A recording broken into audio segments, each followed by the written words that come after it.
Hello दोस्तों, स्वागत है आप सभी का आपके अपने चैनल एग्जाम यार में। आज हम इस वीडियो में स्टैटिक्स के बारे में पढ़ने जा रहे हैं, जो मैट्रिक का सबसे इम्पोर्टेंट चैप्टर है। अगर आप सीबीएसई बोर्ड से हैं या फिर बिहार बोर्ड से हैं या फिर किसी और स्टेट बोर्ड से हैं, तो यह चैप्टर आपके लिए बहुत ही इम्पोर्टेंट चैप्टर है।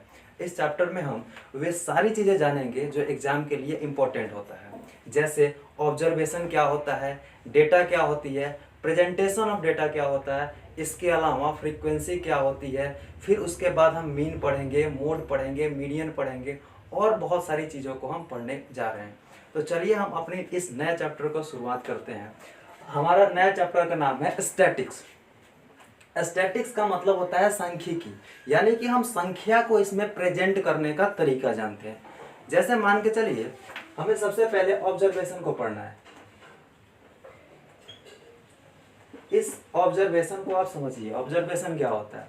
मान के चलिए आप किसी भी विद्यालय में पढ़ रहे हैं और उस विद्यालय में बहुत सारे बच्चे होंगे, जाहिर सी बात है।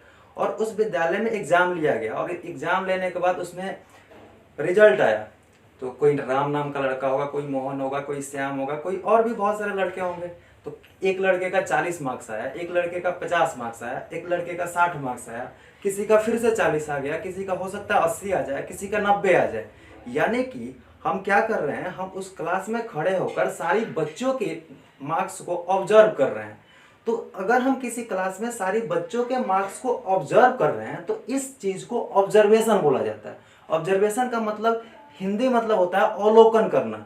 अवलोकन करने समझ गए कि अगर किसी विद्यालय में जैसे कोई एक लड़का है जिसका 50 मार्क्स आ गया 100 में, किसी का हो सकता है 80 मार्क्स आ गया, किसी का हो सकता है 90 मार्क्स आ गया, इसी तरीके से किसी को कितना भी मार्क्स आ सकता है। तो इस डाटा को ऑब्जर्व करना ही आपका ऑब्जर्वेशन कहलाता है। ठीक है, आप ऑब्जर्वेशन मुझे लगता है अच्छी तरीके से समझ गए होंगे।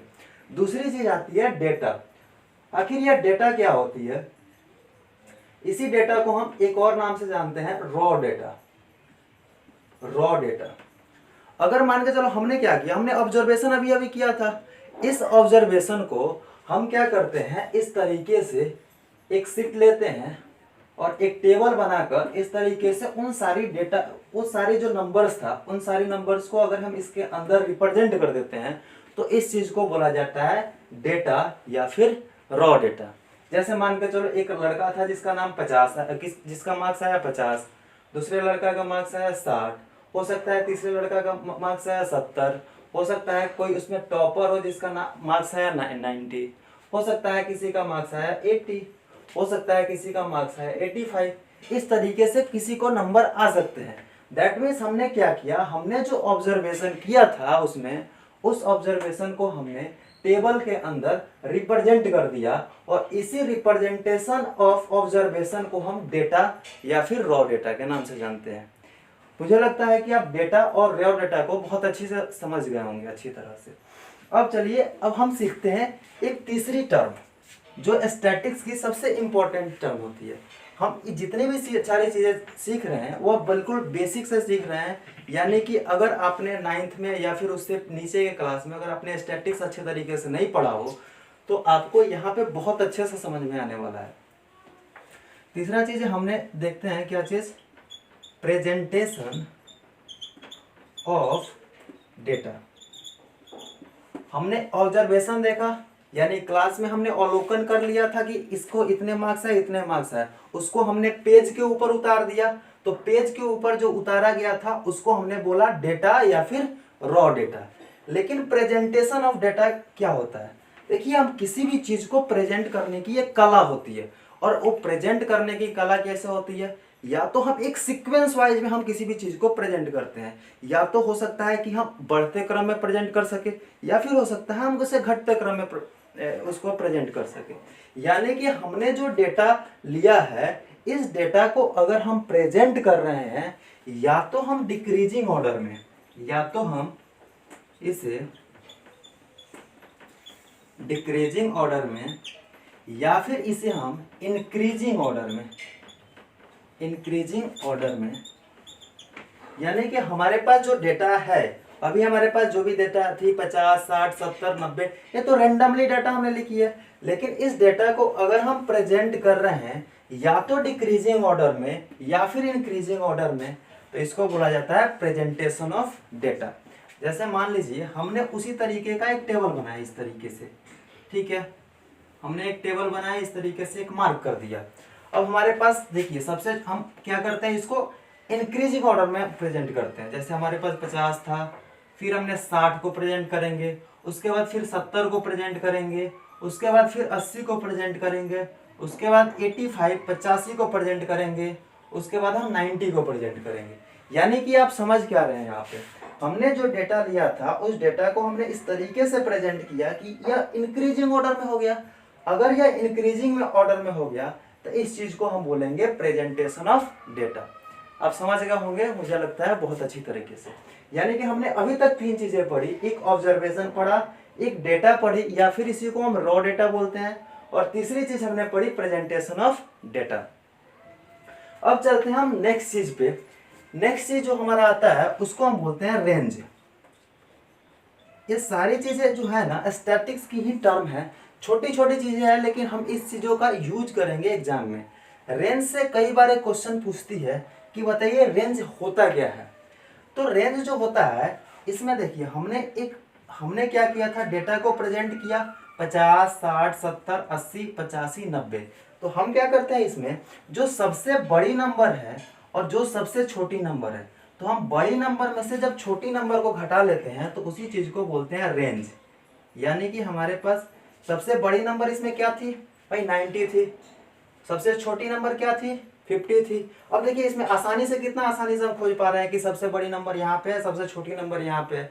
लेकिन यहाँ पे थोड़ा ढूंढना मुश्किल हो जाता है कि भाई सबसे बड़ी नंबर, अब यहाँ पे हम मान के चलिए यहाँ पे 6 डाटा है तो हम ऐसे बता दे रहे हैं। अगर यहाँ पे 1000 डाटा हो तो क्या करेंगे, अब 1 लाख डाटा हो तो अब क्या करेंगे, वहां पे ढूंढेंगे क्या कि सबसे बड़ी कौन है सबसे छोटी कौन है, ऐसा तो नहीं करेंगे।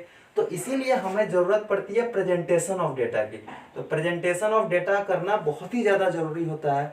और उसके बाद हम अगर रेंज निकालना चाहें तो हम यह बोल सकते हैं कि जो सबसे बड़ी नंबर है उसमें से सबसे छोटी नंबर को घटा लेते हैं तो रेंज निकल के आ जाता है। यानी कि 90 में से 50 को घटाएंगे, यानी कि इसकी रेंज क्या हो जाएगी, रेंज हो जाएगी 40।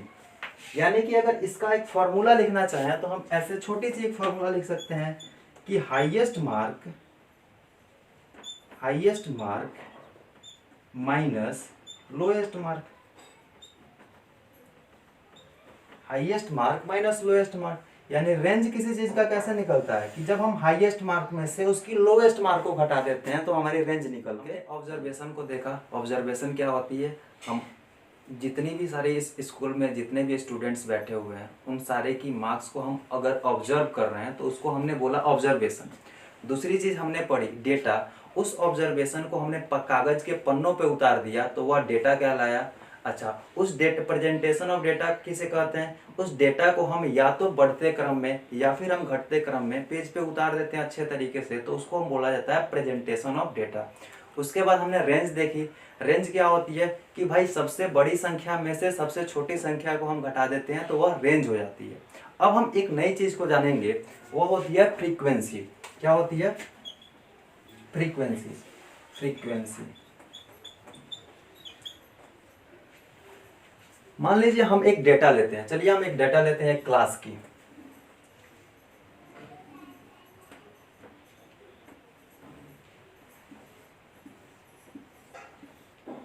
एक क्लास की हम डेटा लेते हैं। मान लेती है कि किसी क्लास में एक लड़का है जिसको 20 मार्क्स है, किसी लड़के को हो सकता है 40 मार्क्स है, किसी लड़के को हो सकता है 30 मार्क्स है, हो सकता है किसी और लड़के को फिर से 40 मार्क्स है, हो सकता है किसी लड़के को 50 मार्क्स है, हो सकता है किसी लड़के को फिर से 30 मार्क्स है, हो सकता है फिर से किसी और को 30 मार्क्स है, हो सकता है किसी और को 80 मार्क्स है, हो सकता है किसी को 95 है, हो सकता है एक और बंदा है जिसको 90 मार्क्स आ गया, हो सकता है किसी और को 85 आ गया, हो सकता है एक और लड़का है जिसको 85 मार्क्स आ गया। यानी कि हमने क्या लिखा है, किसी स्कूल के किसी क्लास में पढ़ रहे बच्चों की मार्क्स को हमने लिख दिया 20 मार्क्स, 40 मार्क्स, 30 मार्क्स, 40 मार्क्स, इस तरीके से किसी किसी को मार्क्स आ रहे हैं। अगर हमें इसमें फ्रीक्वेंसी बतानी है तो हम फ्रीक्वेंसी कैसे बताएंगे। देखिए किसी भी स्कूल में या किसी भी हमारे पास जो दी गई डाटा है उस डाटा के अंदर कोई चीज कितनी बार यूज किया गया है उसको हम फ्रीक्वेंसी बोलते हैं। यानी कोई चीज कितनी बार प्रयोग किया गया है, कितनी बार आया है, उसको हम फ्रीक्वेंसी बोलेंगे।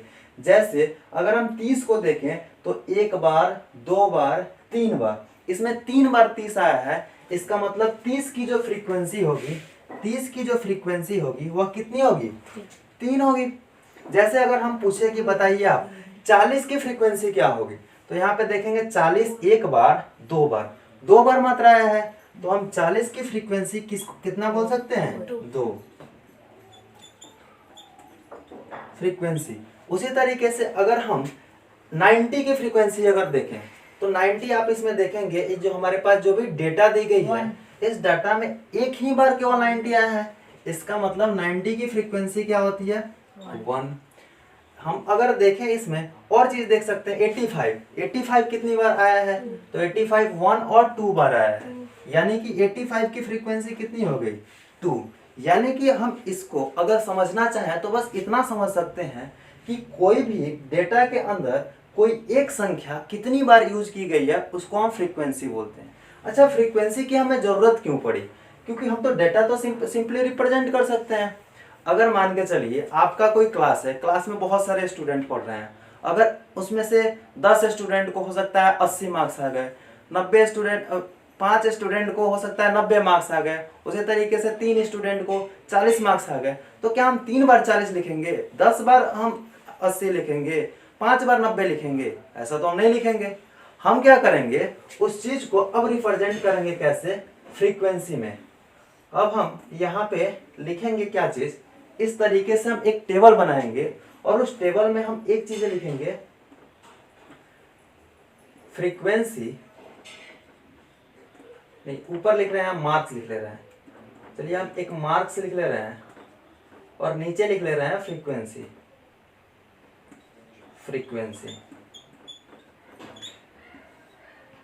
ठीक है, हमारे पास मार्क्स, हम देख लेते हैं कि मार्क्स 20 मार्क्स कितने स्टूडेंट को आए हैं, तो यहाँ पे आप देखिएगा तो 20 मार्क्स केवल एक स्टूडेंट को आया है, तो हम यहाँ से देख के बता सकते हैं कि भाई 20 मार्क्स जो है ना केवल और केवल एक ही स्टूडेंट को आया है। दूसरा चीज, अगर हम उससे हम इंक्रीजिंग ऑर्डर में लिख रहे हैं, मान के चलिए 30 लिख लेते हैं, तो 30 मार्क्स कितने स्टूडेंट को आए हैं, 3 स्टूडेंट को आए हैं, तो 30 मार्क्स हम 3 स्टूडेंट को लिख लेंगे, यानी कि हम 30 की फ्रीक्वेंसी कितनी हो गई, 3 हो गई। उसी तरीके से अगर हम 40 लिखें तो 40 मार्क्स कितने स्टूडेंट को आए हैं, 2 स्टूडेंट को आए हैं, तो 40 की फ्रीक्वेंसी 2 हो गई। 50 मार्क्स कितने स्टूडेंट को आए हैं, तो 50 मार्क्स केवल और केवल एक ही स्टूडेंट को आए हैं, इसका मतलब 50 की फ्रीक्वेंसी 1 हो गई। इसके अलावा हम थोड़ा सा आगे इसको और बढ़ाते हैं तो हम ये देखेंगे कि भाई 80 मार्क्स कितने स्टूडेंट को आए हैं, तो 80 मार्क्स केवल और केवल एक ही स्टूडेंट को आया है। उसके बाद अगर हम 90 मार्क्स देखें तो 90 मार्क्स कितने स्टूडेंट को आए हैं, एक ही आए हैं। 85 कितने स्टूडेंट को आए हैं, 2 स्टूडेंट को आया है। और एक और है 95 केवल एक ही स्टूडेंट को आया है। इस तरीके से हम रिप्रेजेंट कर सकते हैं, यानी कि अगर हम इस तरीके से डेटा बनाते हैं तो 1 2 3 4 5 6 7 8 9 10 11 12, हमें 12 तो कॉलम बनाने की जरूरत पड़ रही है, यानी कि बहुत ज्यादा रिप्रेजेंट करने की पड़ रही है। लेकिन हम यहाँ पे 1 2 3 4 5 6 7 8, हम केवल 8 ही बना के लगभग रिप्रेजेंट कर सकते हैं। देखने में लगभग सेम लग रहा होगा कि भाई आप यहाँ पे भी तो बनाए हैं, लेकिन ये चीजें जो है ना हम फ्रीक्वेंसी को लिखे हैं, तो फ्रीक्वेंसी को काउंट नहीं किया जाता है। यानी हम यहाँ से सीधे बता सकते हैं कि 30 मार्क्स 3 स्टूडेंट को आए हैं, 40 मार्क्स 2 स्टूडेंट को आए हैं, 50 मार्क्स 1 स्टूडेंट को आए हैं, यानी कि हम फ्रीक्वेंसी आसानी से इजीली बता सकते हैं। जैसे मान के इस सारी चीज़ों का यूजेज कहाँ है, सबसे बड़ी बात है इन सारी चीज़ों का हम यूजेज कहाँ करते हैं। जैसे मान के आप क्या करते हैं, अमेजन पे कोई चीज़ खरीदते हैं, तो जब अमेजन पे कोई चीज़ खरीदते हैं या फ्लिपकार्ट पे कोई चीज़ खरीदते हैं तो वहाँ पे आपको बोला जाता है कि आप अपना नाम फिल कीजिए, आप अपना मोबाइल नंबर फिल कीजिए, आप अपना एड्रेस फिल कीजिए। तो क्या वहाँ पे एक बार, क्या वहाँ पे जो भी चीज़ें दी गई है, आप ही एक ऐसे इकलौते आदमी हैं जो उस एक चीज़ को खरीदने के लिए अप्लाई किए हुए हैं? ऐसा तो नहीं है। उस एक चीज़ को आप खरीदने के लिए बहुत सारे लोग अप्लाई किए हुए हैं। तो उस चीज़ को, उस डेटा को, आपके जो नाम है, आपकी जो भी मोबाइल नंबर है, आपका जो भी एड्रेस है, उस चीज़ को रिप्रेजेंट करने के लिए कंप्यूटर के द्वारा खुद का अपना एक प्रेजेंटेशन बनाया जाता है, अपना एक स्टैटिक्स बनाया जाता है। उसमें यहाँ पे आप एक इस तरीके से कॉलम बनाया जाता है। कॉलम में इसमें आपका नाम लिख दिया जाता है, इसमें आपका जो भी रोल नंबर नहीं, मोबाइल नंबर, जैसे आपका यहाँ पे मोबाइल नंबर लिख दिया जाएगा, आपका एड्रेस लिख दिया जाएगा, आपका पिन कोड लिख दिया जाएगा, और यहाँ पे आपकी लिस्ट की जाएगी कि भाई रोहन नाम का कोई लड़का है, इसका मोबाइल नंबर इतना है, इसको यहाँ पे इसका एड्रेस इतना है, पिन कोड यहाँ पे है, और इस जगह पे हमको सामान को बेच देना है। तो इन सारी चीज़ों का इनलिस्टमेंट किया जाता है। अगर आपको स्टैटिक्स आती है अच्छी तरीके से तभी आप इस चीज़ को इनलिस्टमेंट कर पाएंगे, वरना नहीं कर पाएंगे। तो चल बढ़ते हैं हम आगे, अब अपनी नेक्स्ट चीज़ों को देखने की कोशिश करते हैं। अभी तक हमने जो भी सारी चीज़ों को देखा वह सारी चीज़ें बेसिक्स कहलाती है। अब हम मुख्य रूप से अपनी चैप्टर्स को चालू करने की कोशिश कर रहे हैं। हमारी जो चैप्टर थी स्टैटिक्स, इस स्टैटिक्स में हमें 3 सेंट्रल टेंडेंसियों को पढ़ना है। तो सेंट्रल टेंडेंसी क्या होती है? किसी भी हमारे पास जो भी डेटा दिया गया है उस डेटा की जो हम सेंट्रल वैल्यू जो निकालते हैं उसको हम सेंट्रल टेंडेंसी बोलते हैं। और सेंट्रल टेंडेंसी निकालने का किसी भी डाटा की जो सेंट्रल टेंडेंसी है उस सेंट्रल टेंडेंसी को हम 3 तरीकों से निकालते हैं। पहला तरीका है मीन, दूसरा होता है मोड, और तीसरा होता है मीडियन। 3 तरीकों से हम किसी भी डेटा की सेंट्रल टेंडेंसी को निकालते हैं। पहला मीन होता है, दूसरा मोड होता है, और तीसरा मीडियन। तीनों चीजों को एक साथ तो नहीं पढ़ सकते हैं, इसमें हम एक एक टॉपिक लेकर चलते हैं और धीरे धीरे इस सारे टॉपिक्स पे अपना कमांड करेंगे। पहली चीजें अगर हम लें तो हम मीन को लेते हैं। मीन क्या होता है? किसी भी अच्छा अपने एवरेज पढ़ा होगा, औसत पढ़ा होगा, मान के चलिए आपके पास, तो हम 3 चीजों को, 3 सेंट्रल टेंडेंसियों को देख रहे हैं। एक तो मीन, दूसरा मोड और तीसरा मीडियन। इसका अगर हम हिंदी बोले तो मीन को माध्य बोलते हैं, मोड को बहुलक बोलते हैं, और मीडियन को माध्यक या माध्यिका भी बोला जाता है। तो हम सबसे पहले मीन को समझते हैं। मीन क्या होता है? अच्छा, नाम से ही आपको स्पष्ट हो रहा है किसी भी संख्या की जो माध्य वैल्यू होती है उसको हम मीन बोलते हैं। जैसे मान लीजिए हम एक यहाँ पे 3 संख्या लिख रहे हैं, 2, 4 और 6। अगर हमें इसकी मीन पता करनी है तो हम कैसे पता करेंगे?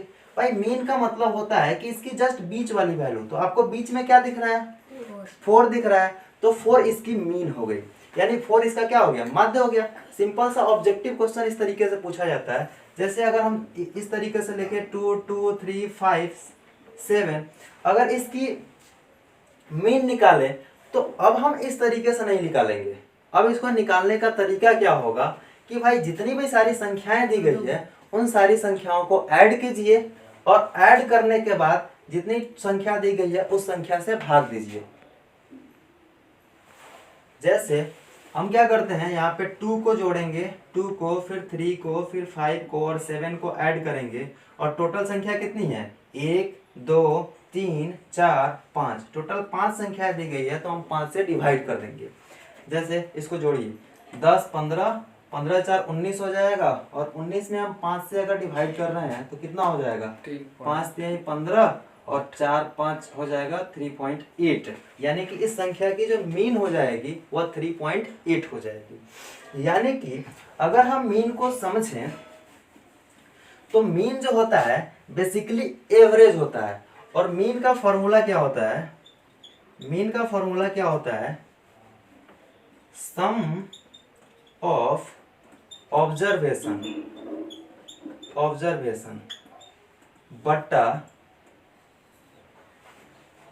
बट्टा टोटल नंबर ऑफ ऑब्जर्वेशन। यानी हमने जो ऑब्जर्वेशन पढ़ा था, अवलोकन पढ़ा था, उन सारी अवलोकनों को सम कर देंगे, यानी कि अवलोकनों का योग बट्टा कुल अवलोकनों की संख्या।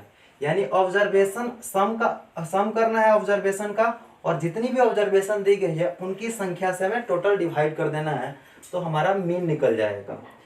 जैसे मान लीजिए हमारे पास कुछ संख्याएं दी गई है, ऐसे यहाँ पे अगर हम 2 दें, 3 दें, 5, 7, 9, अगर हमें बोला जाए कि इन सारी संख्याओं का आप मीन निकालिए, तो आप मीन कैसे निकालेंगे?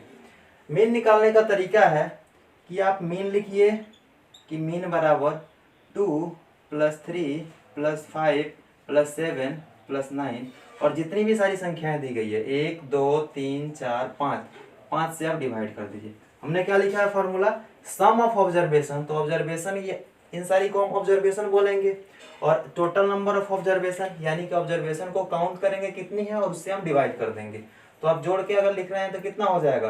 10 5 15 2 17 9 26 बट्टा 5 हो जाएगा। इसको कटाइएगा तो कितना हो जाएगा? 5.2 हो जाएगा इसका ऑब्जर्वेशन। ठीक है, इसका मीन हो जाएगा 5.2। क्लास इंटरवल क्या होता है उसके बाद हम क्लास मार्क पढ़ेंगे। क्लास इंटरवल क्या होता है? क्लास इंटरवल में दो चीजें होती है, एक लोअर लिमिट होता है, लोअर लिमिट, और डैश देते हैं, और उसके बाद हम लिखते हैं अपर लिमिट। एक लोअर लिमिट लिखते हैं और अपर लिमिट। जैसे मान के चलिए किसी विद्यालय में बच्चों को 10 से 50 मार्क्स के बीच में नंबर आए, तो उसका क्लास इंटरवल क्या हो जाएगा? 10 से 50।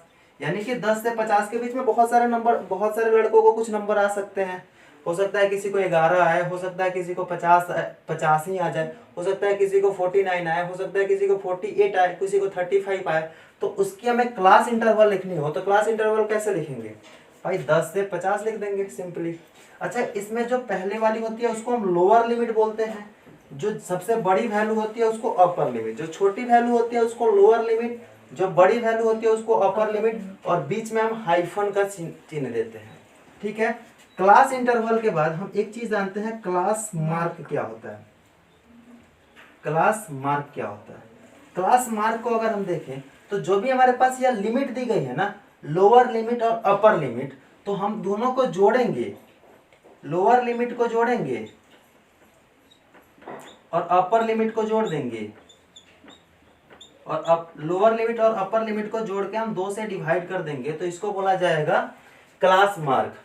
तो क्लास मार्क क्या होता है भाई? Lower limit plus upper limit बटा 2।